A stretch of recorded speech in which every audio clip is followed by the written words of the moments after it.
बहुत स्वागत है आपका हमारे खास कार्यक्रम में। मैं हूं आपके साथ सृष्टि मेहता। सरपंचों की मांग को मानते हुए मुख्यमंत्री मनोहर लाल ने सरपंचों की खर्च की सीमा को बिना ई टेंडरिंग के 5 लाख कर दिया है। मानदेय भी बढ़ा दिया। बावजूद इसके सरपंचों ने कहा कि वो अपना प्रदर्शन जारी रखेंगे। ऐसे में सवाल यह है कि सबसे बड़ी मांग में रियायत दे दी गई है, मानदेय बढ़ा दिया, तो फिर से ये जिद क्यों? क्या कुछ सरपंच राजनीति चमकाने के लिए ये प्रदर्शन कर रहे हैं? सवाल कई हैं और इन्हीं सवालों पर आज चर्चा होगी हमारे खास शो मुद्दा में। तो बने रहिए हमारे साथ। की डिमांड को ध्यान में रखते हुए अभी निर्णय लिया है कि ये 2 लाख की बजाय इस लिमिट को हम 5 लाख रुपया कर रहे हैं। ये सरकार की गुमराह करने की साजिश है, इसमें कोई फर्क नहीं है। सरपंच अड़े हुए हैं, मानने को तैयार नहीं। वजह कई हो सकती है। एक वजह ई टेंडरिंग को लेकर सरकार सरपंचों को फायदे नहीं समझा पा रही और भ्रांतियों को दूर नहीं कर पा रही। दूसरी वजह राजनीति के चलते कुछ सरपंच ऐसे हैं जो इन मांगों को लेकर अड़े हुए हैं। ऐसे में कई दौर की बैठक हुई पर सरपंच नहीं माने। मुख्यमंत्री फिर मीडिया से रूबरू हुए और सरपंचों को तोहफा देते हुए खर्च करने की सीमा 2 लाख से बढ़ाकर 5 लाख कर दी गई। और तो सरपंचों और पंचों का मानदेय भी बढ़ा दिया गया। कुछ और शक्तियां भी थमा दी गई। थोड़ा उनकी डिमांड को ध्यान में रखते हुए अभी निर्णय लिया है कि ये 2 लाख की बजाय इस लिमिट को हम 5 लाख रुपया कर रहे हैं और 5 लाख रुपए तक के काम वो कोटेशन के आधार पर करेंगे। 5 लाख से ऊपर के काम सभी ई टेंडरिंग से होंगे। हाँ, 5 लाख तक के काम जो हमारी बातचीत तो सारे प्रतिनिधिमंडल से हुई है, उन्होंने उसको स्वीकार किया कि जो भी कोटेशन का काम होगा, लिमिट चाहे कुछ भी होगी, लेकिन उसका ऑडिट ये जरूर होगा। जो मानदेय उनको मिलेगा। अब आगे 3,000 रुपए से बढ़ाकर सरपंच के लिए 5,000 रुपया किया है और जो पंच है उसका मानदेय 1,000 से बढ़ा के 16 रुपया किया है और इसको डीए रेट के साथ जोड़ दिया है। यानी जो बेसिक 3,000 और 1,000 है, इसके ऊपर डीए, जैसे आज के डेट में वैसे तो डीए 40-42% ही है, 42%। हाँ, तो 42% के हिसाब से तो ये बनता 4,200 रुपया, लेकिन अभी हमने उसको 5,000 कर दिया है। इसी प्रकार से 1,000 का भी वो 1,400 बनता, उसको 1,600 कर दिया। तो ये डीए बढ़ते बढ़ते 60% से जब ऊपर हो जाएगा, तब उनका उस डीए के हिसाब से जो उचित होगा वो फिर 5,000 से भी ऊपर वो जा सकते हैं सरपंच, और ये 1,600 रुपए से भी ऊपर जा सकते हैं। As per calculation of DA ये इनके रेट हर 6 महीने के हिसाब से वो बढ़ते जाएंगे। मुख्यमंत्री ने मंशा साफ कर दी और कह दिया कि लिमिट बढ़ा दी है और साथ ही कड़े शब्दों में ये साफ कर दिया कि मकसद एक ही है कि गांव का समग्र विकास हो। कुछ सरपंच विरोध कर रहे हैं, फिर भी राहत दे दी गई है। बावजूद इसके अगर काम में लापरवाही दिखी तो अधिकारी भी निपेंगे और जो सरपंच हैं उनसे भी जवाबदेही होगी। काम में कोताही नहीं सही जाएगी। सीएम के इन ऐलानों के बाद लगा सरपंचों का गुस्सा शांत होगा, पर विरोध कर रहे सरपंचों ने साफ कर दिया कि हम भ्रमित नहीं होंगे, हमारा प्रदर्शन जारी रहेगा और 17 मार्च को विधानसभा का घेराव होकर रहेगा। भाइयों, ये सरकार की गुमराह करने की साजिश है, इसमें कोई फर्क नहीं है। कहते ही 5 लाख की लिमिट कर दी, उसमें बाउंडेशन रख दिया आपके ऊपर। मैं 5 लाख के 5 कार्य कराओगे, 2 लाख के अब 10-10 कार्य करवा सकते थे। ये अपने आंदोलन को कमजोर करने की एक साजिश है। इस बहकावे में ना आए और अपने आंदोलन जारी रखें और 17 तारीख को अपना और ज्यादा ताकत लगाओ। आपकी ताकत के आगे सरकार झुक चुकी है। आप एक चीज समझो, 17 तारीख को और ताकत लगाओ और अपना एकजुट होकर रहो। सरकार 5 लाख कह रही है, ये 50 लाख भी मांगेगी आपकी मांग। भाइयों, सरकार बिल्कुल प्रेशर में है। आप लोग अपनी ताकत का परिचय दो और अपनी 17 तारीख की तैयारियां जारी रखो और 17 मार्च को सभी भाई ज्यादा से ज्यादा संख्या में अपने साथी लेके चंडीगढ़ पहुंचो। हम लोग वहीं पंचकुला के अंदर इकट्ठे होंगे और वहां से पैदल और बिल्कुल शांतिपूर्ण तरीके से अपना प्रदर्शन रखना है। हम लोगों ने कोई इधर उधर ना घूमे, सभी इकट्ठे रहें और 5 बजे तक अपना धरना प्रदर्शन हम वहां जारी रखेंगे। यानी साफ है कि कुछ एक सरपंच अपनी जिद पर अड़े हुए हैं और मानने को तैयार नहीं।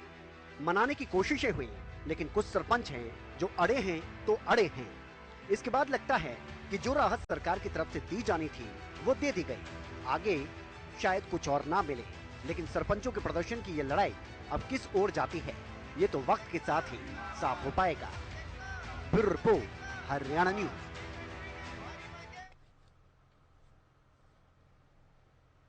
और इसी पर ज्यादा बातचीत करने के लिए खास मेहमान हमारे साथ जुड़े हैं। सबसे पहले परिचय उनका करवा देती हूं आपसे। प्रोफेसर विधु रावल मेरे साथ जुड़े हैं, बीजेपी के प्रवक्ता हैं। बजरंग दास गर्ग जी मेरे साथ जुड़े हैं, कांग्रेस के प्रवक्ता हैं। अजय गुलिया जी मेरे साथ जेजेपी के प्रवक्ता जुड़ गए हैं। साथ मेरे इनेलो प्रवक्ता रजत पंजेटा जी भी जुड़ गए हैं और साथ ही सरपंच एसोसिएशन के प्रवक्ता हैं रफीक हथौड़ी जी। सभी मेहमानों का बहुत बहुत स्वागत है। सबसे पहले रावल साहब, मैं आपका रुख करना चाहती हूं। आज जिस तरह से मुख्यमंत्री की तरफ से प्रेस कॉन्फ्रेंस की गई, क्या लगा था इस प्रेस कॉन्फ्रेंस के बाद सरपंच मान जाएंगे? क्योंकि सरपंचों ने जो मांगे रखी थी और जो सरकार की तरफ से राहत दी गई है, उसमें ज्यादा तालमेल कहीं ना कहीं नजर नहीं आ रहा है सरपंचों को भी। ज्योति जी, आपको नमस्कार और आपके माध्यम से हरियाणा न्यूज देखने वाले सभी दर्शकों को नमस्कार। सर नमस्कार, मैं सृष्टि आपके साथ। सृष्टि जी नमस्कार जी। मैं देख नहीं पा रहा हूँ इसलिए ऐसा हुआ जी। देखिए, इसी उम्मीद के साथ हमने वार्तालाप किया था कि गतिरोध खत्म हो, और वार्तालाप बहुत अच्छी माहौल में हो रहा था, बहुत अच्छी तरीके से हो रहा था, बहुत अच्छे माहौल में अच्छी तरीकों से अच्छे बातों के बीच में हो रहा था, बहुत एमिकेबली हो रहा था। लेकिन अचानक से पहले दिन की वार्ता के बाद हमने थोड़ा बदलाव देखा। हमने देखा कि इस प्रकार से एकदम ही जो एसोसिएशन के कुछ सदस्य हैं उनके रुख में अचानक से तल्खी आ गई। पहले दिन के बाद से ऐसा लगा जैसे बाहर से कोई उनको गाइड कर रहा है या उनको गुमराह कर रहा है या उनको डिक्टेट कर रहा है, ऐसा लगने लगा। और फिर प्रदेश की जनता ने देखा किस प्रकार से अपने ही बनाए हुए नियम को किस प्रकार से उसमें लचीलापन दिखाते हुए और बहुत सारे जो सुधार ड्यू थे, जो अनेक वर्षों से ड्यू थे, उन सुधारों को पूरा करते हुए आज माननीय मुख्यमंत्री जी ने अपनी तरफ से एक पहल की है। और वो पहल है कि किस प्रकार ये गतिरोध खत्म हो। गांव की जो सरकार है, गांव के लोग जो हैं वो चाहते हैं ये बचे कुचे जो थोड़े से लोग हैं, ये लोग भी जो है सीधे रास्ते पर चलते हुए जिस के लिए लोगों ने इन्हें चुना है उस काम पर लगे। ये बिल्कुल समझ लें, स्पष्ट तौर पर समझ लें कि भारतीय जनता पार्टी पारदर्शिता की एडवोकेट है। भारतीय जनता पार्टी हर प्रकार के भ्रष्टाचार के खिलाफ है। भारतीय जनता पार्टी ने एग्जाम्पल सेट किए हैं। सबसे पहले खुद की शक्तियां छोड़ी थी, किस प्रकार पर्ची और खर्ची देकर नेता पुरानी सत्ताधारी पार्टियों के लोगों की नौकरियां लगाया करते थे। हमने वो खत्म की व्यवस्था। हमने कहा योग्यता और पारदर्शिता और पात्रता के आधार पर जो है नौकरियां दी जाएंगी। हाँ। हमने देखा ट्रांसफर्स के लिए किस प्रकार एक बड़ा एक रैकेट चला करता था। हाँ। और सत्ताधारी तत्कालीन सत्ताधारी जो थे सृष्टि जी उसमें शामिल रहा करते थे। हमने वो भी फॉरफिट किया। हमने कहा नहीं, पारदर्शी तरीके से ऑनलाइन ट्रांसफर सिस्टम करेंगे। हमने सुधार खुद से शुरू किया, अपनी खुद की ताकतें छोड़ी और ऐसी हर कोई ताकत जो भ्रष्टाचार की तरफ बढ़ती हुई होगी, ऐसी निरंकुशता की तरफ बढ़ती होगी, वो चाहे अधिकारी स्तर पर होगी चाहे किसी के सरकारी स्तर पर होगी, हर तरह की निरंकुशता खत्म करेंगे। भ्रष्टाचार विरोधी हम लोग हैं, यही नाम के साथ हम सत्ता में आए थे, इसीलिए जनता ने हमें वोट दिया था और हम भ्रष्टाचार के विरुद्ध अंतिम श्वास तक लड़ाई लड़ेंगे। ठीक है रावल साहब। गर्ग साहब, आपका रुख कर रही हूं, आप कैसे देख रहे हैं सरकार के इस फैसले को? सवाल ये भी है क्योंकि देखिए आप विपक्षी दल हैं तो जरूर आप सवाल उठाएंगे, लेकिन क्या पारदर्शिता लाना गलत है? और मानदेय की बात जहां तक सरपंचों ने रखी थी उसको भी सरकार ने बढ़ाया है, सरकार ने अपनी तरफ से की है चीजें, आप कैसे देख रहे हैं?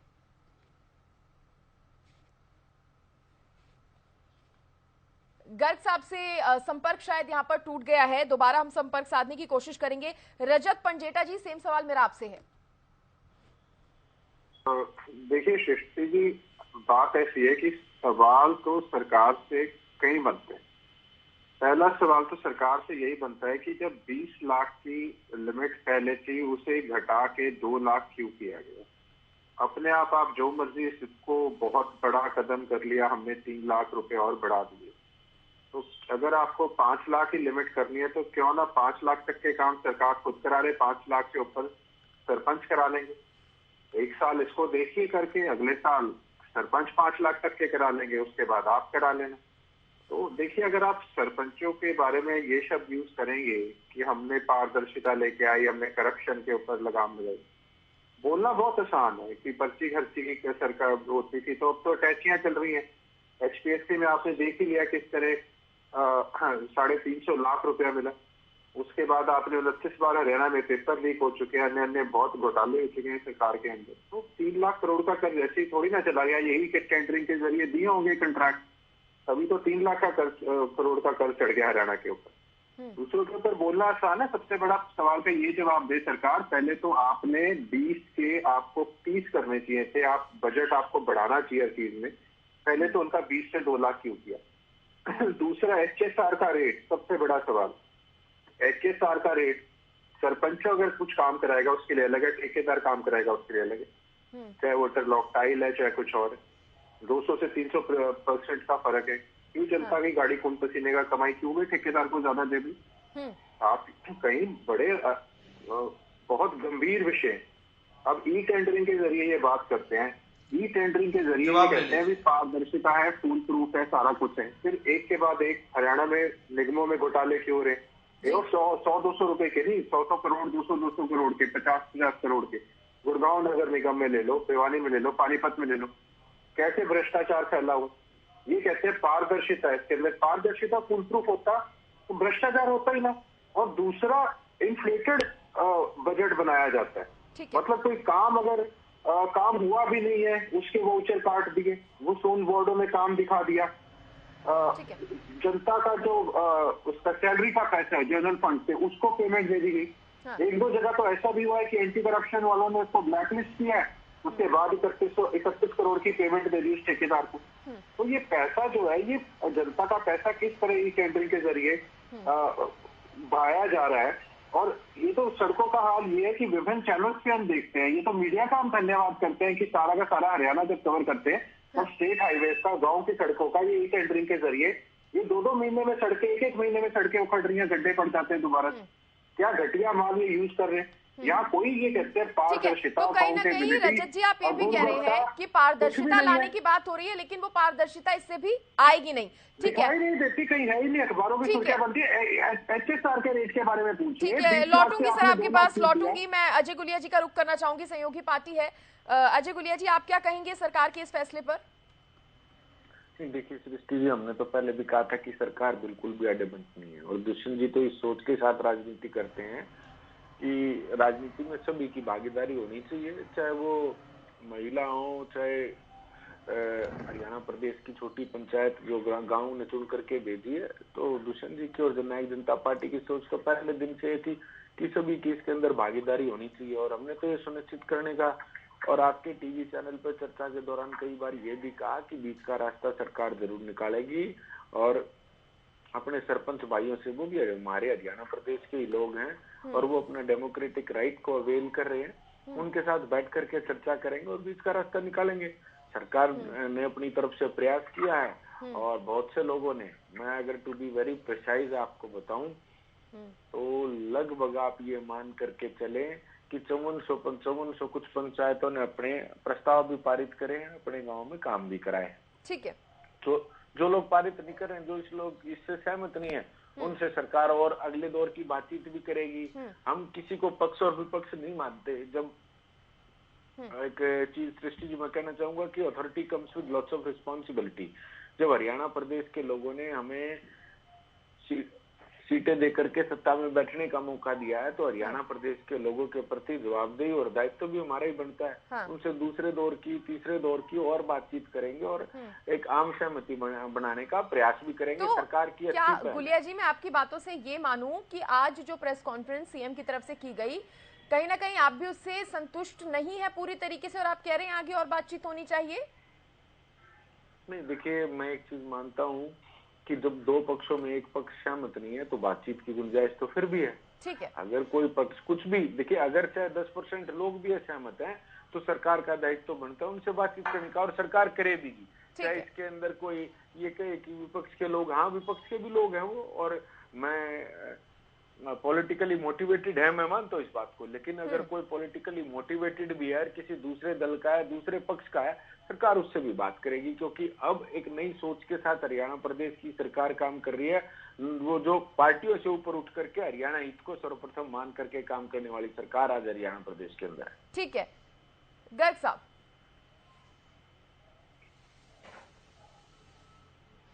सृष्टि जी, आज पहले से महंगाई ज्यादा बढ़ी है आपके सामने, जबकि इसी सरकार ने 20 लाख रुपए तक का काम कराने 20 लाख थोड़े हमारे, इसकी थोड़ा बढ़ाया जाए, और तो बात ही नहीं। इन्होंने 20 के बजाय 5 लाख कर दिया। हाँ। 5 लाख करके, और मुख्यमंत्री जी अपनी पीठ थपथपा रहे हैं, हमने नक्की कर दिया। और मेरे साथी बोले 5400 विधायक ने प्रस्ताव पास करके, 5400 सरपंचों सॉरी प्रस्ताव पास कर दिया। मैं यही तो बताना चाहता हूं, ये वो सरकार है, जबकि सरकार की जिम्मेदारी बनती है सरकार बातचीत करके इस समस्या का समाधान निकाले, या तो सरपंचों को समझाए या सरपंच की बात को माने। प्रजातंत्र में यही बात होती है, या तो समझे या समझाए।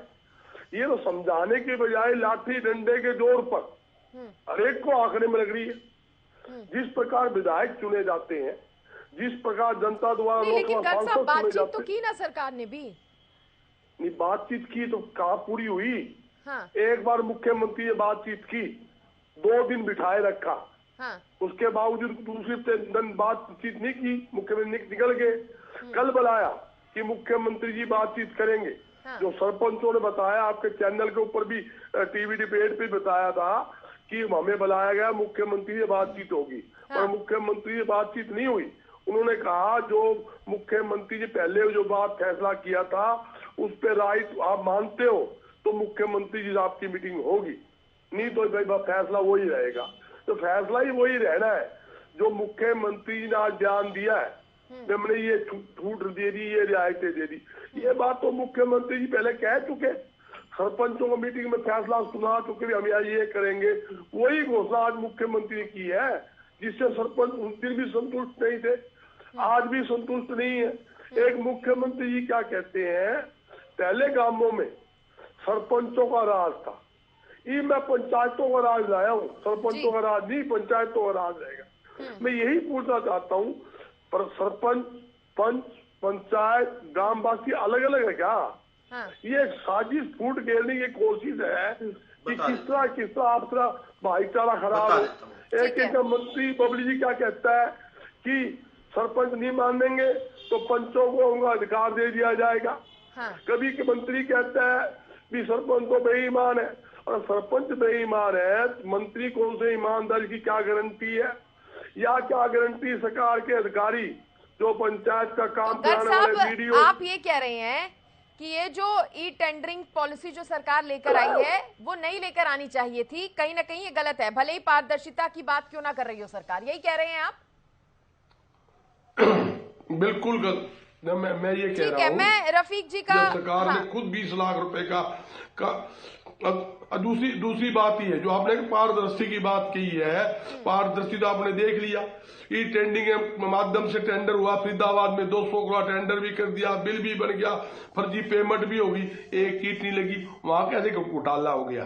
ये ई टेंडरिंग के माध्यम से अपने ठेकेदारों को घुसोकर उनको काम देकर करोड़ों रुपए, अरबों रुपए हड़पना चाहते हैं। असली साजिश समझी। पहले 2 साल से गांवों में विकास नहीं हुए, 2 गांवों में दो सालों से। आपके पास मैं पहले रफीक जी का रुख कर लेती हूँ, उनसे भी सवाल पूछ लेते हैं। रफीक जी, देखिए सरकार ने मानदेय भी बढ़ा दिया है, सरकार ने लिमिट भी बढ़ा दी है, सरकार ने कहा है कि अब हर 6 महीने में जो मानदेय है वो भी बढ़ाया जाएगा, तो आप खुश क्यों नहीं हो रहे हैं? थोड़ी तो अपनी तरफ से भी किसी कुछ बातों में सहमति जताइए ना।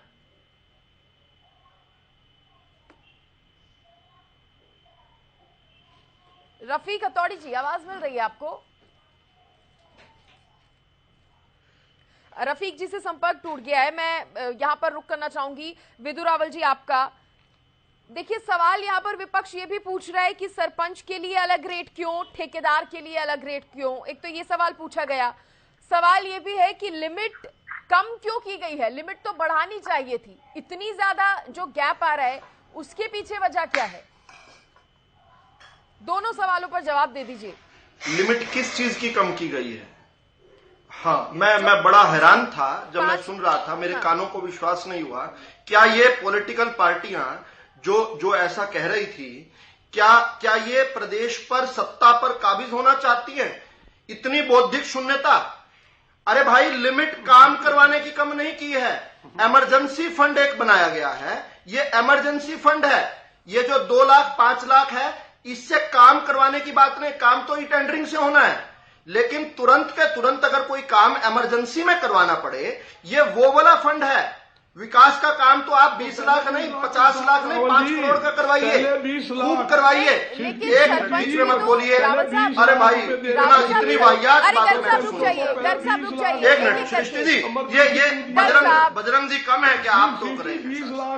एक बार मेरा जवाब पूरा हो जाए, उसके बाद टोक लेना। मेरा जवाब पूरा हो जाए, मुझे टोक लेना उसके बाद। रावल साहब, एक क्वेश्चन सृष्टि जी नहीं, अभी आपकी बात पर ही सवाल ऐड कर रही हूँ कि सरपंच भी तो यही कह रहे हैं कि हम ई टेंडरिंग का तो विरोध कर ही नहीं रहे, लेकिन राशि 20 से 50 लाख रुपए होनी चाहिए और भुगतान सरपंच के माध्यम से हो। नहीं, 20 लाख क्यों, 50 लाख क्यों? हाँ, 20 लाख 50 लाख क्यों? 5 करोड़ होनी चाहिए, लेकिन ई टेंडरिंग के माध्यम से होनी चाहिए। लेकिन बात क्या है कि बात 5 लाख तक की लिमिट जो है, उसको कहा कि वो ऑडिट सिस्टम के थ्रू जिस प्रकार से बिड्स मंगवाई जाती है, कोटेशंस मंगवाए जाते हैं, वो उनके थ्रू जो है, जो इमरजेंसी का काम है, वो 2 की बजाय 5 लाख तक कर लें। जबकि हरियाणा के किसी भी विभाग में 1 लाख से अधिक का काम नहीं कर सकता कोई, लेकिन पंचायती राज में करेंगे। लेकिन ठीक, अच्छी बात है, हम कह रहे हैं 20 लाख 50 लाख क्यों, 5 करोड़ होनी चाहिए, 50 करोड़ होनी चाहिए। ये तो अनलिमिटेड फंड होना चाहिए। लेकिन बौद्धिक शून्यता क्या, या मक्कारी क्या, या चालाकी क्या, ये इमरजेंसी फंड को कह रहे हैं कि विकास के लिए इतना ही खर्च होगा। अरे भाई, थोड़ा सीखो, भ्रष्टाचार में डूबे हुए हो, नथ से लेकर नाखून तक, कहीं इतनी बात तो समझ आनी चाहिए, ये इमरजेंसी फंड है भाई। कहां चले गई बुद्धि, कहां चलेगी तुम्हारी लोगों की? एक बात, ये मैं अपने विपक्ष को कह रहा हूं, वो भारतीय जनता पार्टी है, पंचायत कांग्रेस है, भ्रष्टाचार की जननी, मां और बेटा जमानत पर है, यहाँ पर भूपेंद्र सिंह हुड्डा जमानत पर है। करते हैं गर्ग साहब, एक बार चुप करवाइए। मेहमान है हमारे साथ। आपने गर्ग साहब, मैं आपके पास लौटूंगी तब आप अपनी बात जी, आपने सवाल पूछे हैं। जो इन्होंने रोप लगाया है, जिसे भ्रष्टाचार किसने बुलाया, आज खनन। अरे भ्रष्टाचारी हो तुम। अरे गर्ग साहब, माँ और बेटा जमानत पर बाहर है कि नहीं है? गर्ग साहब, पूरा देश को पता है माँ और बेटा जमानत पर बाहर है या नहीं है? बजरंग दास जी, आप बीच में इंटरप्ट करेंगे तो ये डिबेट खराब कर रहे हैं, मुझे भी बोलना पड़ेगा इनके बजरंग दास जी, अगर आप बीच में मैं भी इंटरप्ट करेंगे तो बाकी सब इंटरप्ट करेंगे। और मेहमान बैठे हैं हमारे साथ, इनको बोलने दीजिए। ये वाहियात बात करके मैं चुप रहता हूँ। मतलब क्या है, मुझे भी बोलना पड़ेगा अब इनके बीच में, अब इनके बीच में मुझे भी बोलना पड़ेगा। ये चोर मचाए शोर का उत्कृष्ट उदाहरण है।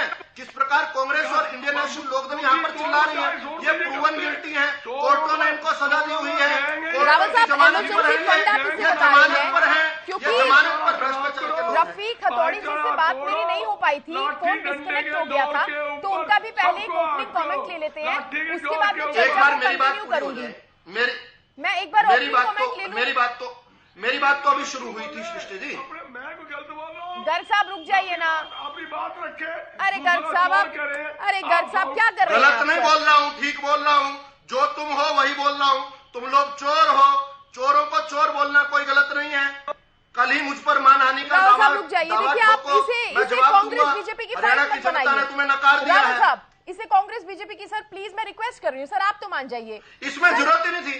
भ्रष्टाचारी पार्टियों की सर बोला उन्होंने, खत्म आप कर दीजिए। रावल साहब आप तो समझदार हैं, बोला उन्होंने, खत्म आप कर दीजिए। भ्रष्टाचारी पार्टियां थोड़ी प्रमाण देंगी हमें। ठीक है, ठीक है। इस प्रकार आपने, अरे गर्ग साहब अब रुकिए, वो शांत हो गए हैं। हरियाणा को आबाद किया है तुम लोगों से, तुम चोरों से, लुटेरों से हरियाणा को बचाया है, अभी भी बचाएंगे, अंतिम स्वास्थ्य लड़ाई लड़ेंगे। तुम भ्रष्टाचारी हो, तुम चोर हो, तुम्हें नहीं देंगे। कांग्रेसियों के हाथ में प्रदेश को रुक जाइए, रुकिए प्लीज रुकिए। रावल साहब रुकिए, समझिए बात को। मैं रफीक हथौड़ी जी का रुख करना चाह रही हूँ। रफीक जी देखिए, सरकार ने आपकी बातों को माना, उन्होंने जो लिमिट रखी थी उसको 2 लाख की बजाय 5 लाख किया। इसके साथ ही मानदेय बढ़ाने की बात की है, हर 6 महीने में सरपंचों पंचों का मानदेय भी बढ़ेगा। सरकार तो अपनी तरफ से मोल्ड हो रही है, कर रही है कोशिश, आप बिल्कुल भी खुश नजर नहीं आ रहे। आप कह रहे हैं घेराव करेंगे विधानसभा का। सृष्टि जी, सबसे पहले तो मैं आपको नमस्कार, आपके दर्शकों को नमस्कार और मेरे साथी सम्मानित व्यक्तित्व के धनी जो यहाँ बैठे हुए हैं इन सब भाइयों को नमस्कार। मेरे साथी अभी आपस में बहस कर रहे थे।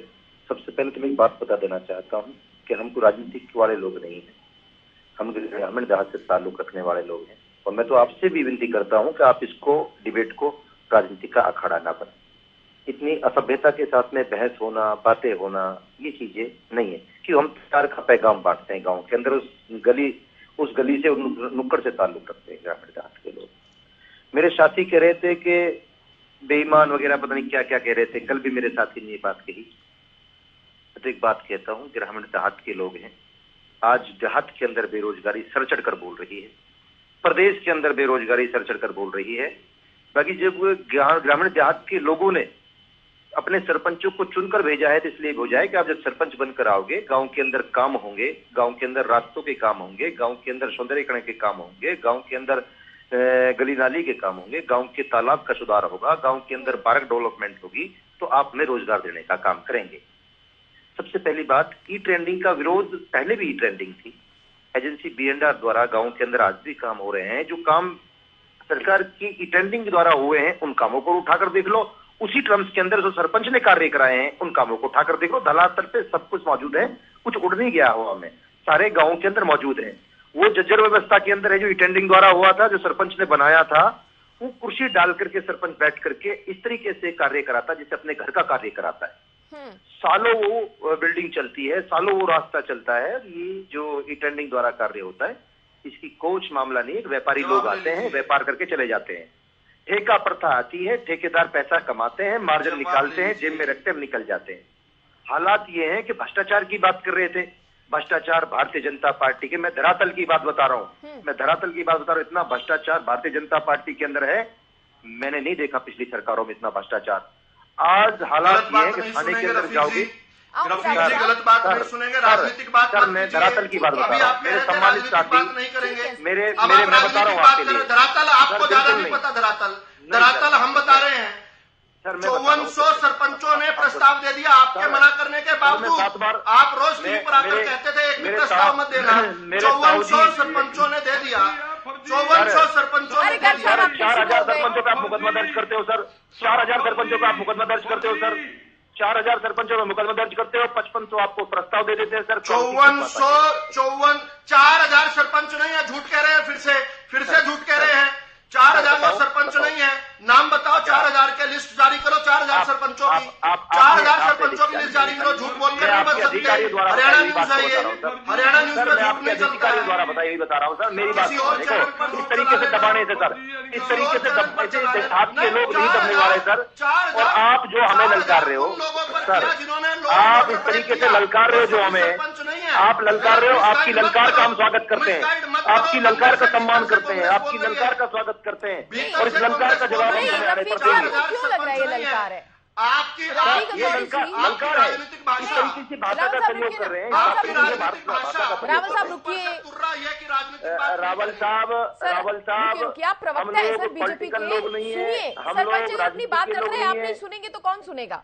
सुनिए सर रावल साहब, आपके पास जो हम बार बार जा रहे थे, हमने पहले भी कहा था, हमने पहले भी कहा था रावल साहब, हमने पहले भी कहा था कि हम किसी भी कीमत पर वार्ता बंद नहीं करेंगे। जब आप लोगों ने हमें लाठी और डंडों से मारने का काम किया, जब पानी की बौछार आप लोगों ने हमारे ऊपर की, हमने तब भी ये कहा कि हम किसी भी तरीके से अपने बड़े परिवार से। तब मेरी सुन लो रावल साहब, एक बार सुन लो, आप एक बार सुन के, आप सुनने की क्षमता रखें प्लीज, आप सुनने की क्षमता रखें प्लीज।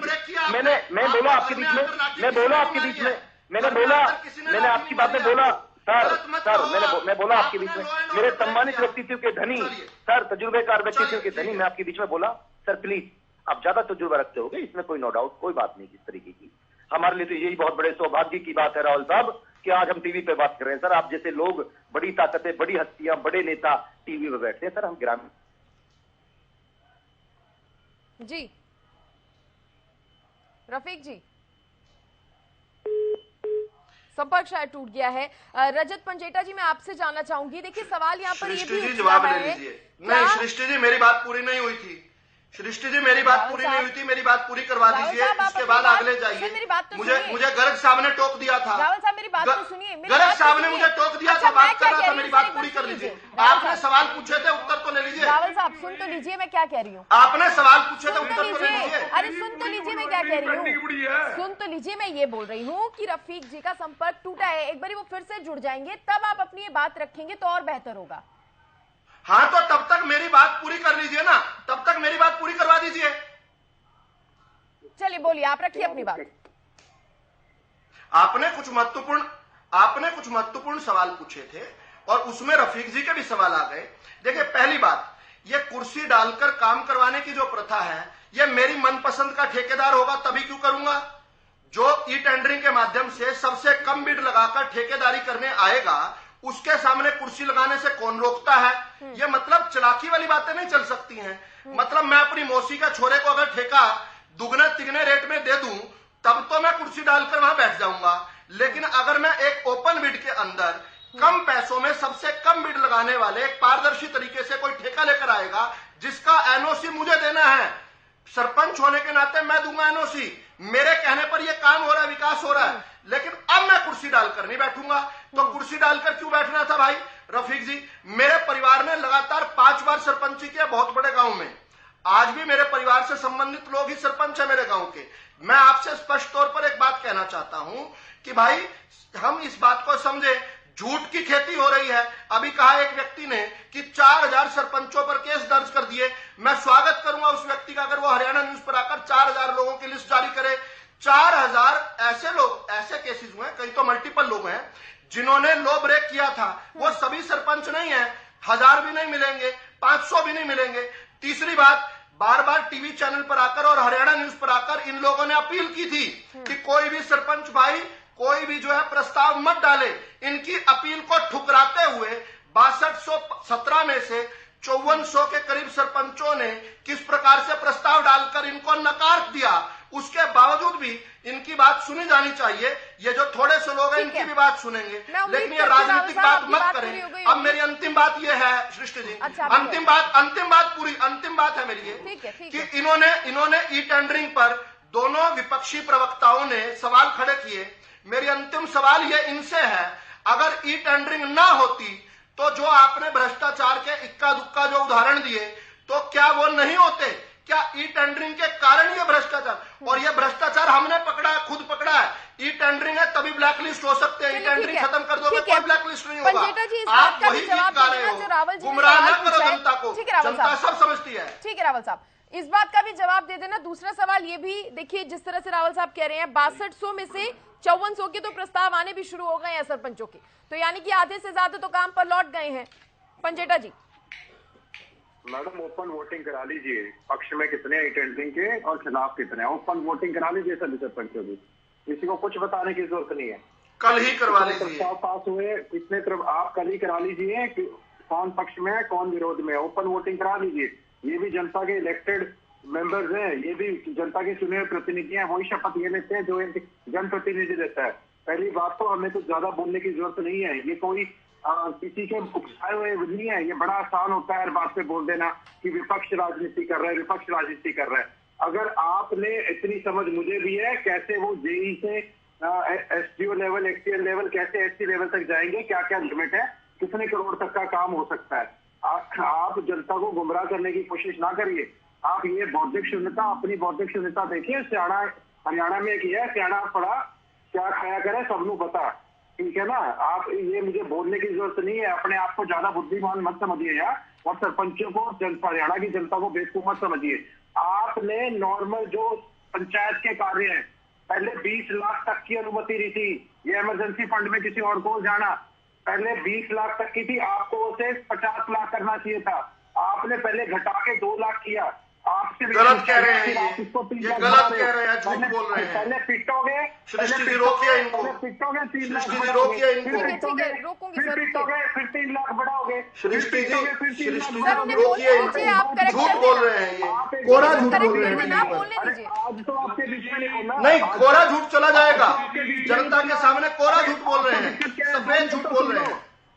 गांव में काम नहीं हुए क्या? आज से पहले 20 लाख से ज्यादा के काम नहीं हुए क्या? क्या कह रहे हैं ये? क्या बोल रहे हैं ये? लगातार झूठ बोल रहे हैं, लगातार झूठ बोल रहे हैं।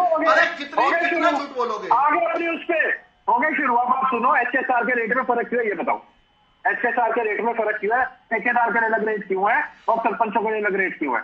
क्यों आपने ठेकेदार को, जनता की गाड़ी खून पसीने की कमाई को बढ़ा के दिया हुआ है? एक ही काम जो ठेकेदार कराएगा उसको आपने 200-300% कम में कराएगा, और वही जो काम आपका सरपंच कराएगा वो कम में कराएगा, ठेकेदार को आप ज्यादा पैसे दे रहे हो। जवाब देना चाह रहे हैं रावल जी, इस पर दे दीजिए, जवाब दे दीजिए।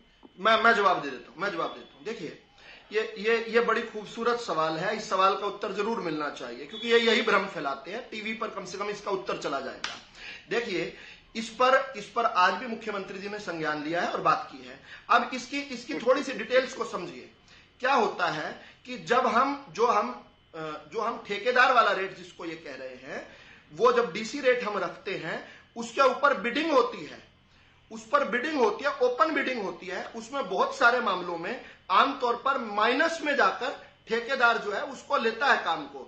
एक ओपन बिड है, पंजेटा जी भी चाह सकते हैं, पंजेटा जी के कोई और मित्रजन है वो भी ठेकेदारी में बिड कर सकते हैं, कम पैसे लगाकर, कम अब पूछ रहे सरपंचों का रेट। अरे भाई बीच में रुक जाओ, उत्तर तो देने दो भाई, उत्तर तो देने दो, सवाल पूछा है। अब आते हैं ठेकेदार के रेट पर।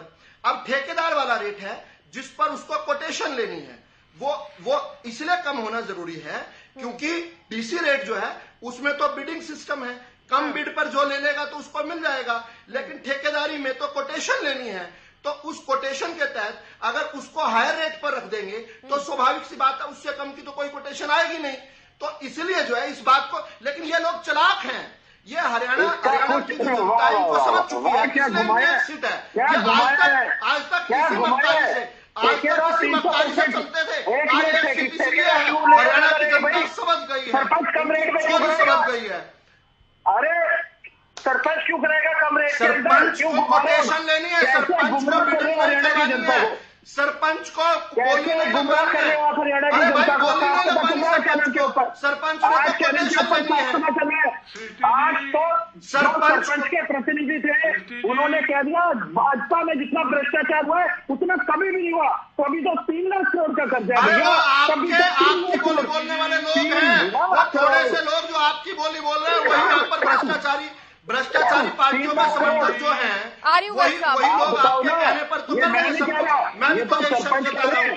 वार्ता खराब क्यों कर रहे हैं आप ही लोग? तो वार्ता रोक रहे हैं। गाँव की जनता को समझ आ गया है, जनता इन लोगों को दबाव बना रही है।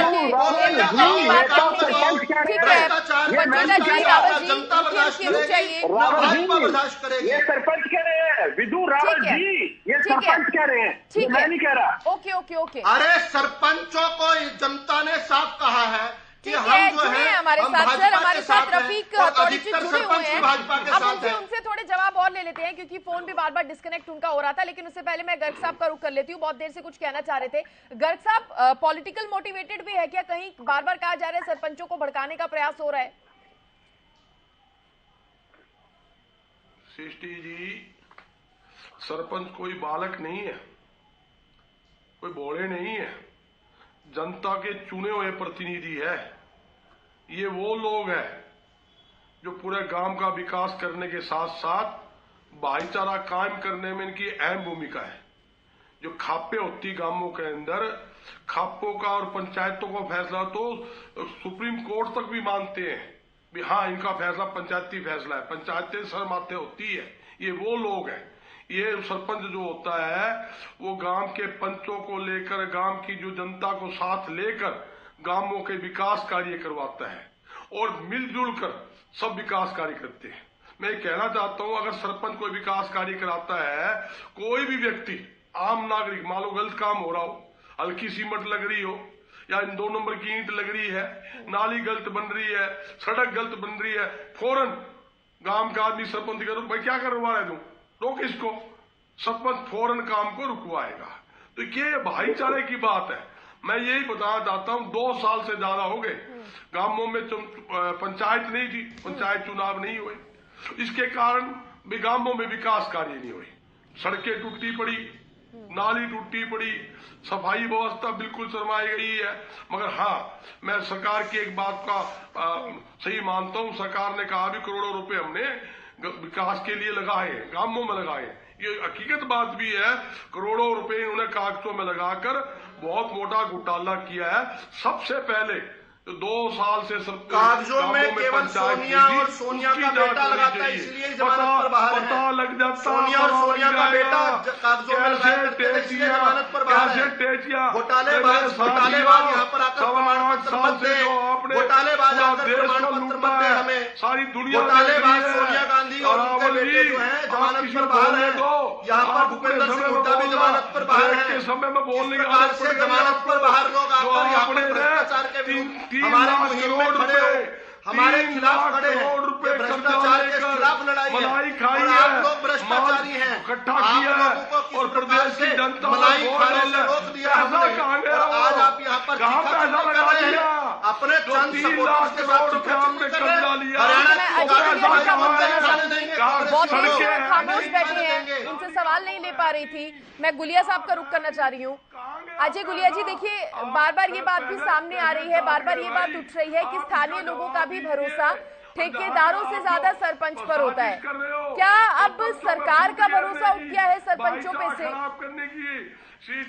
और क्या ठेकेदार ज्यादा बेहतर तरीके से काम करवा पाएंगे, सरपंच से ज्यादा बेहतर तरीके से करवा पाएंगे? घर साहब रुक जाइए, गुलिया जी से मेरा सवाल है। ठीक है घर साहब, ठीक है। अरे एक को लाठी डंडों से आप लोग गोली चलाया करते थे, सीधा गोली चलाई थी राजकिरण के अंदर, हुड्डा के घर के बाहर गोली चलाई थी आपने रोहतक में। किस प्रकार से अपना हक मांगने वाली उस गैस टीचर का कसूर क्या था? आपने सीधा गोली चलाई थी। उस रामदेव जी के आंदोलन में रात को 2 बजे लाठीचार्ज करवाया था रामलीला मैदान में, उनका क्या कसूर था? आप लोग सीधा गोली चलाया करते थे, हमें यहाँ पर पूछ रहे हो? शर्म नहीं आती थोड़ी सी? राजबाला उस लाठीचार्ज में मारी गई थी, उनकी लाश आई थी गोहाना में उनकी लाश आई थी, लाश लेकर आनी पड़ गई। रामदेव जी के सोए हुए माताओं और बहनों पर, बच्चों पर आपने लाठी चलाई थी रामलीला मैदान में, परमिशन लेकर आंदोलन कर रहे थे, परमिशन लेकर। आपकी बातों को, और जब जनता देखती है कि आप इसे भी राजनीति का अखाड़ा बना रहे हैं तो वो विश्वास नहीं कर पाती फिर आप लोगों की बातों पर। गर्ग साहब, मैं आपसे और रावत साहब दोनों से कह रही हूँ, दोनों की ऑडियो डाउन कर दीजिए। माफी के साथ मैं आपकी ऑडियो डाउन कर रही हूँ गुलिया जी से, क्योंकि मेरे को जवाब लेना है। देखिए सृष्टि जी, मैं एक चीज स्पष्ट कर दूं कि जब अगर सरपंच भी कोई गांव में काम कराना चाहता है या कराते हैं, और पहले से भी ये टेक्निकल बात मैं आपको बता दूं, तो स्वयं ना कर करके किसी को भी ठेका दे करके या किसी एजेंसी से वो काम कराते हैं। तो उसमें सरपंच, और मैं ऐसा मानता हूं कि सरपंच भी ये सोच रखते थे कि भी गांव का काम कम से कम पैसों में जो करेगा ठेकेदार, उसी को ठेका देंगे। अब व्यवस्था में बस इतना परिवर्तन आ गया कि उसको सिर्फ 5 लाख से ऊपर के जो भी काम होंगे, जो आज की नोटिफिकेशन है उसके बाद, कि उन कामों के तो जो सबसे कम बिड लगाएगा, कि गांव में 100 मीटर की अगर गली बननी है तो जो सबसे कम बिड लगाएगा उसको काम मिलेगा। और जो 5 लाख से भी कम काम, टेक्निकली मैं आपको बता रहा हूँ, चाहे अगर कोई सरपंच ने खुद भी काम किया होगा, लेकिन टेक्निकली उसने खुद ना करके वो काम भी किसी दूसरी एजेंसी से ही करवाया होगा, चाहे वो एक शेल कंपनी कह ले, चाहे XYZ में जाना चाहे। मैं आपको प्रैक्टिकल और सच्चाई, ग्राउंड की सच्चाई आपको अवगत करा रहा हूँ कि इस प्रकार से काम होते हैं। और देखिए एक चीज और कि कह रहे थे, आज जो नई मुख्यमंत्री जी ने घोषणा करी है उसमें तो स्पष्ट रूप से कहा गया है कि जो ग्राम सचिव होते हैं उसकी ACR लिखने का अधिकार भी सरपंच के पास है। अगर काम में कोई कोताही होगी, जो ग्राम सचिव होगा वो काम में कोई कोताही करेगा या कोई एजेंसी कोताही करेगी और ग्राम सचिव उसको छूट देगा, तो उसकी ACR लिखने का अधिकार भी सरपंच के पास होगा। देखिए सरपंच भी सृष्टि जी चुने हुए प्रतिनिधि हैं, हमारे ही भाई हैं, कोई हरियाणा से बाहर के तो है नहीं। लेकिन अब ये देखिए, बदलाव जो है वो प्रकृति का नियम है। ये चीजें होती हैं। पहले क्या फोन से अगर ट्रांसफर की बात, कोई पैसे ट्रांसफर की बात किसी को करता, क्या कोई मानता उसको? जब किसान के खाते में सीधे पैसे जा रहे थे, ये कांग्रेस वाले लोग हो अल्लाह मचा रहे थे ना, ये हो जाएगा वो हो जाएगा, अब किसान खुश है, किसान के खाते में सीधे पैसे गए। तो इन्हीं की सरकार जो राजस्थान में, उन्होंने कहा कि ये तो अच्छी स्कीम है, किसान के खाते में सीधा पैसा जा रहा है। शुरू में ये लोग विरोध करने वाले लोग थे कि नहीं थे, इन्होंने किया था। देखिए, कोई भी नई चीज आती है सृष्टि जी, उसमें बेहतरी की भी गुंजाइश रहती है और उसको और बेहतर, जब कोई चीज लागू होती है, लागू होने के बाद ये नहीं था कि खोल दी आवाज से बहना जाए, ये विरोध अरे इसको कोई ये समझाओ। मैं सृष्टि जी, वैसे तो मेरी मंशा ये रहती है कि मर्यादा में रहकर की डिबेट हो, लेकिन इसको कोई ये बताओ, पिछले एक हफ्ते से कांग्रेस का प्रवक्ता ई टेंडरिंग को ई ट्रेडिंग कह रहा है। इनको ये बताओ, ये ट्रेडिंग और टेंडरिंग में जब फर्क नहीं जानते, क्या समझेंगे ये? इसको कोई समझाओ। मैं चैलेंज करता हूँ, सारा जीवन किसने ट्रेडिंग किया हो, वो टेंडरिंग क्या समझेगा? चैलेंज करता हूँ कि इनकी ऑडियो निकलवाएं पिछले एक हफ्ते की सारी डिबेट की। एक बार भी टेंडरिंग इन्होंने कहा तो ई ट्रेडिंग कहने वाला व्यक्ति किसको क्या समझाएगा, किसको क्या समझाएगा? इसको एक शब्द बोलना नहीं आता। एक चैलेंज, मेरा हरियाणा न्यूज की टीम को चैलेंज है कि इस कांग्रेस के प्रवक्ता की पिछले एक हफ्ते की ऑडियो, अगर एक बार भी टेंडरिंग का हो, एक बार भी टेंडरिंग का हो, हमेशा चलिए देखिए सर, इस चर्चा में सबसे ज्यादा कमीशन से कभी बाहर निकले ही नहीं, दलाली से कभी बाहर निकले ही नहीं, सारे देश को लूट के खा गए, डिस्कनेक्ट हो रही थी कॉल, इसलिए विस्तार से वो अपनी बात नहीं रख पाए। मैं रफीक जी का रुख कर रही हूँ, इसलिए मैं गर्ग साहब आपसे भी रिक्वेस्ट कर रही हूँ कि 2 मिनट शांति से सुन लीजिए उनको भी। रफीक साहब देखिए, आपने सुना, विदु रावल जी को भी सुना, आपने जेजेपी के प्रवक्ता को भी सुना। अगर उनकी तरफ से हर बात पूरी एक्सप्लेन वो जिस तरीके से कर रहे हैं, उनका कहना है कि एक तो सरपंच की कोई पावर यहाँ पर खत्म नहीं हो रही है, अपनी तरफ से जितना खुले तौर पर पारदर्शिता के साथ करने की कोशिश कर सकते थे वो किया जा रहा है, फिर आपको इतनी दिक्कत क्यों है? क्या किसी तरीके का कोई डर सता रहा है सरपंचों के अंदर? सृष्टि जी, किसी कलमकार ने लिखा था कि मोहब्बत की कोई चाल तो चल, हार जाने का हौसला नहीं। सच्ची बात तो ये है, मेरे साथी बार बार किसी का पीछे से पॉलिटिकल मामला चल रहा है, ये चल रहा है, वो चल रहा है। नंबर पहली बात तो ये, हमारी अपनी सरकार होती है, हमारी अपनी कैबिनेट होती है।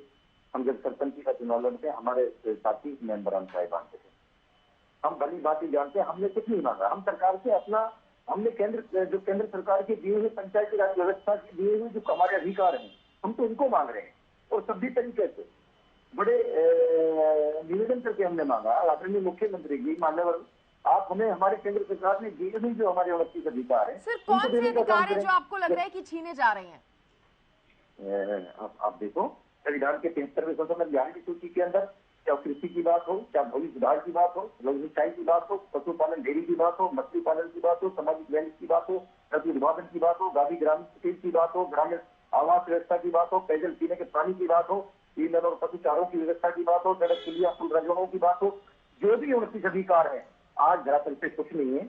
आज आप जाओ स्कूल के अंदर, आज स्कूल के अंदर ये पोजीशन है कि प्रिंसिपल के पास 25 लाख रुपए तक का काम कराने का पावर है, वो करा सकता है अपने स्कूल के अंदर 25 लाख का कार्य, बिल्डिंग बना सकता है। इस सरपंच के पास 2 लाख रुपए की पावर है। मध्य प्रदेश के अंदर आप विदु रावल जी की सरकार, भारतीय जनता पार्टी की सरकार है, पहले 15 लाख रुपए था, 10 लाख बढ़ा करके 25 लाख कर दिया गया। इसका मतलब आदरणीय शिवराज सिंह जी को अपने पंचायत राज के जनप्रतिनिधि पर बहुत भरोसा है। हरियाणा प्रदेश के आदरणीय मुख्यमंत्री मनोहर लाल जी को हरियाणा प्रदेश के जनप्रतिनिधि को विश्वास नहीं है। आप गोवा के अंदर देखो, आप केरला के अंदर देखो, आप आंध्रा के अंदर देखो, आप महाराष्ट्र के अंदर देखो, पंचायत सिस्टम कितना मजबूत है। हम लोग तो और सरकार के बर्डन को कम करने जा रहे हैं। आप हमें कुछ काम दे, हम फ्री बैठे हुए हैं, आप हमें थोड़ा बर्डन हमारे ऊपर डालें, जिस काम को वैसे इस तरीके से हम करें। सरपंचों के पास आप सिर्फ आधार कार्ड पे मोहर लगाने का काम बचा है, कुछ नहीं बचा। इलेक्टेड बॉडी है, अगर इस तरीके से करना था तो इलेक्टेड पंचायत चुनाव क्यों कराए थे? इस व्यवस्था से बंद करने का काम कर नहीं, तो आपको क्या लग रहा है सरकार ऐसे क्यों कर रही है? क्या मंशा है पीछे की? आर्य रावल साहब, रफीक जी से जान लेते हैं। सरकार की एक मंशा है कि किसी तरीके से जो सरपंचों के पास अधिकार है उनको कमजोर किया जाए। ये खुददार प्रवृत्ति के लोग हैं, इन लोगों ने अनेकों इतिहास रहा है। हम लोगों ने आप कहें कि ये भारतीय इंडियन नेशनल लोकदल के लोग हैं, कांग्रेस के लोग हैं, ये वो सब बातें बेकार की हैं। इतिहास गवाह रहा है, इंडियन नेशनल लोकदल सत्ता में बैठी हुई थी, उसको हटाने का काम इन्हीं ग्रामीण अंचल के लोगों ने किया था। कांग्रेस पार्टी जब सत्ता में बैठी हुई थी, इन्हीं लोगों ने उनको कुर्सी से हटाने का काम किया था। भारतीय जनता पार्टी जिस पर विराजमान है जिस कुर्सी के ऊपर आज, ये भी ग्रामीण अंचल के लोगों ने इनको यहाँ तक पहुंचाने का काम किया है। हाँ। और इसका मकसद ये नहीं कि काले कानूनों को थोपने के लिए इन लोगों को वहां भेजा है। हम लोगों ने दिनों रात मेहनत करके गली गली और नुक्कड़ जाके गाँव जाकर के मेहनत कर करके इन लोगों को चंडीगढ़ भेजने का काम किया था कि आप लोग वहां जाएं और इन अपने ग्रामीण देहात के गाँव के अंदर आप लोग यहाँ पे नए नए आयाम स्थापित करें, नई नई व्यवस्था बनाने का काम करें और अपने गाँव की आवाज जाकर बने। तो इन लोगों को वो भेजा इसलिए भेजा है। हम लोग समय समय इतिहास गवाह, समय समय पर हमने बदलाव किए हैं। धन्यवाद, धन्यवाद, आभार आपका, धन्यवाद। तो आपको क्या लग रहा है, आपने बदलाव किए, ये सरकार भी मानती है, तो क्या अब आपको लगता है कि विश्वास नहीं रहा सरकार को आप पर, या जी बताइए। सच्ची बात तो ये है कि जिस तरीके से हम लोगों को ललकारने के, हमारे स्वाभिमान को ललकारने का काम किया जाता है, अधिकारियों द्वारा हमें संदेश भेजा जाता है कि आप चंडीगढ़ आए, मुख्यमंत्री के साथ बैठकर पटल से आपके साथ बात होगी, और वो अधिकारी फिर वापसी जाते हैं चीन से, वहां से संदेश गलत कह रहे हैं। किसी अधिकारी का नाम बताओ, किस अधिकारी ने लिया था, इनसे कई अधिकारी का नाम बताए, कल से झूठ बोल रहे हैं। किसने कहा था, किस अधिकारी से बातचीत हो रही थी, आप नाम बताइए, किस अधिकारी ने आपसे बात की थी, अधिकारी का नाम बताइए यहाँ टीवी चैनल पर। मुझे अंदर तक काम कर रहे थे, मुझे को बनाने की बात आप बताइए। नहीं, आप अधिकारी का नाम बताइए ना। सृष्टि जी, सवाल बनता है कि नहीं बनता है? ये कल से आप बताना चाहते हैं क्या? इनको बुलाया गया था, अधिकारी का नाम बताओ। मैं आपसे अनुरोध कर रहा हूँ रावल साहब, आप बड़े लोग हैं, पॉलिटिकल लोग हैं, प्लीज आप बड़े लोग हैं, पॉलिटिकल लोग हैं, आप लोगों की अब ये ठीक है। मैं फाइनल कमेंट रावल साहब आपसे लूंगी, लेकिन उससे पहले एक छोटा सा सवाल मैं पूछना चाहूंगी रफीक जी से।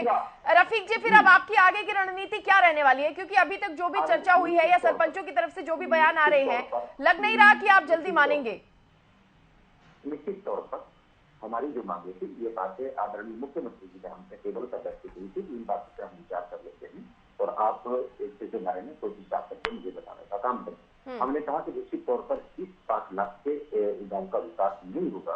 आप लोग तो आप कह रहे हैं आप बिल्कुल भी नहीं झुकेंगे? बिल्कुल नहीं, मतलब हम कमाल के हम कभी ब्रिटिश हुकूमत के सामने नहीं झुके, हम मुगलों के सामने नहीं झुके।